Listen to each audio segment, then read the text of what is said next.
Hello friends, मी भाग्यश्री आणि Bhagyashree kitchen in मराठीमध्ये आपल्या सर्वांचे मनापासून स्वागत आहे। तर आजची खास रेसिपी मी तुमच्यासाठी घेऊन आलेली आहे, शेवगा स्पेशल पुलाव। तर खूप सोपी पद्धत आहे आणि जर तुमची लहान लहान मुलं असतील, मुले कधी कधी भाजीपाला खायला नको म्हणतात, तर ते पूर्ण हा भाजीपाला खूप आवडीने खातील। एकदा नक्की ट्राय करा आणि व्हिडिओ आवडल्यास व्हिडिओला लाईक करा, शेअर करा। चला तर मग जास्त वेळ न घेता आपण रेसिपीला सुरुवात करूयात। तर मसाला पुलाव बनवण्यासाठी इथे मी काही भाज्या कट करून घेतलेल्या आहेत। तर सर्वात अगोदर इथे मी कढीपत्ता घेतलेला आहे, लसूण घेतलेला आहे, कट करून घेतलेला आहे। तुम्हाला हवं तर ठेचून सुद्धा घेऊ शकता। कांदा घेतलेला आहे, थोडा मोठ्या साइज मध्ये कट करून घेतलेले आहेत, पाहू शकता तुम्ही पूर्ण। जेवढे पण मी इथे सामान घेतलेलं आहे तेवढं पण मी थोडं मोठ्या साइज मध्येच कट करून घेतलेलं आहे, पाहू शकता। तर इथे मी फुलगोबी घेतलेली आहे, थोडेसे शेंगदाणे घेतलेले आहेत, थोडेसे इथे मी शेवग्याच्या शेंगा घेतलेल्या आहेत। तर वरची साल काढून इथे मी कट करून घेतलेले आहेत। एक मोठ्या साइजचं टमाटर, इथे हिरव्या मिरच्या मी चवीनुसार कट करून घेतलेल्या आहेत। त्याच्यानंतर कोथिंबीर आणि एक लिंबू घेतलेला आहे अर्धा कट करून। आणि इथे मी तर आलू घेतलेला आहे एक मोठ्या साइजचा, याची वरची साल काढून बारीक कट करून घेतलेला आहे, पाहू शकता। तर आता आपण फोडणीसाठी लागणारे साहित्य पाहूयात। तर फोडणीसाठी इथे मी मोहरी घेतलेली आहे, जिरं, हळदी पावडर आणि चवीनुसार मीठ घेतलेलं आहे आणि थोडंसं इथे कलरसाठी लाल तिखट घेतलेलं आहे। चला तर मग आता आपण फोडणी देऊन घेऊयात। एका कुकरमध्ये मी तेल गरम करून घेतलेलं आहे, त्याच्यामध्ये आपल्याला मोहरी घालायची आहे आणि मोहरीला व्यवस्थित तडतडू द्यायचं आहे।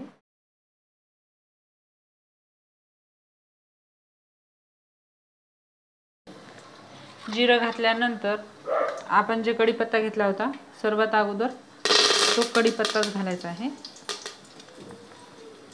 नंतर कट करून घेतलेला लसूण,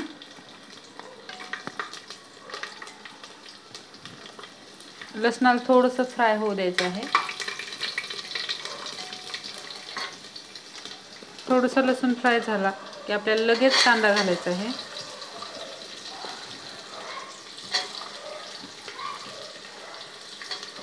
कांदा थोडासा लालसर होईपर्यंत आपल्याला तळून घ्यायचा आहे।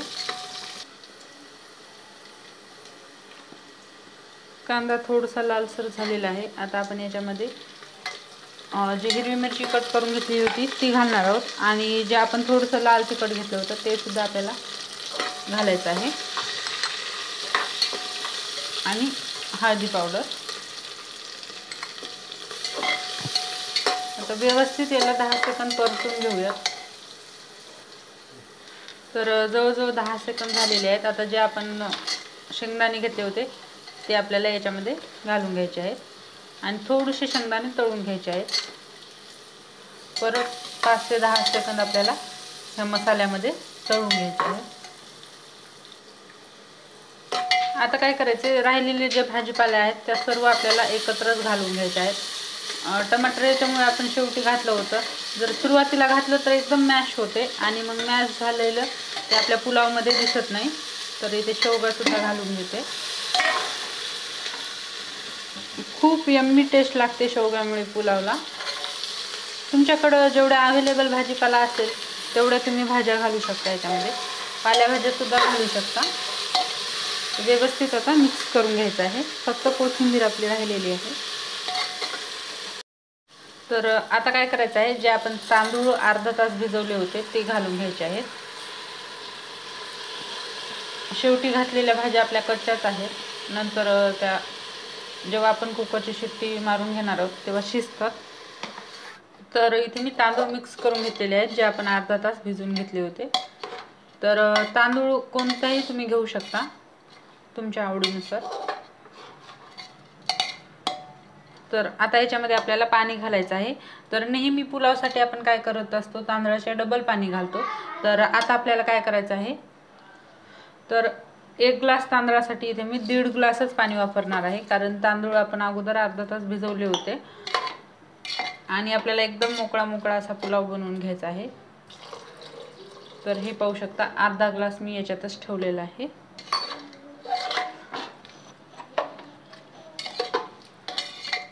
तर पाणी व्यवस्थित मिक्स केल्यानंतर आपण जे मीठ घेतलं होतं चवीनुसार ते मीठ घालायचं आहे.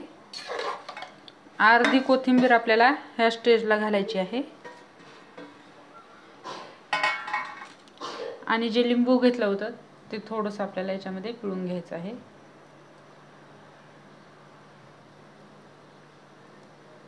लिंबाने टेस्ट खूपच भन्नाट लागते. आता मसाले व्यवस्थित मिक्स झाल्यानंतर आपण काय करू, याला झाकण लावून घेऊयात. तर झाकण लावून घेतल्यानंतर आपल्याला एकदम फुल गॅसवर एक शिट्टी काढायची आहे सर्वात पहिले, आणि कमी गॅसवर एक शिट्टी, मीडियम गॅसवर. तर मी 2 शिट्ट्या काढून घेते. तर इथे माझ्या 2 शिट्ट्या झालेल्या आहेत. आता आपल्याला एक्स्ट्राची हवा काढून घ्यायची आहे. आता आपण हे झाकण खोलून घेऊयात. वास तर खूपच मस्त येत आहे.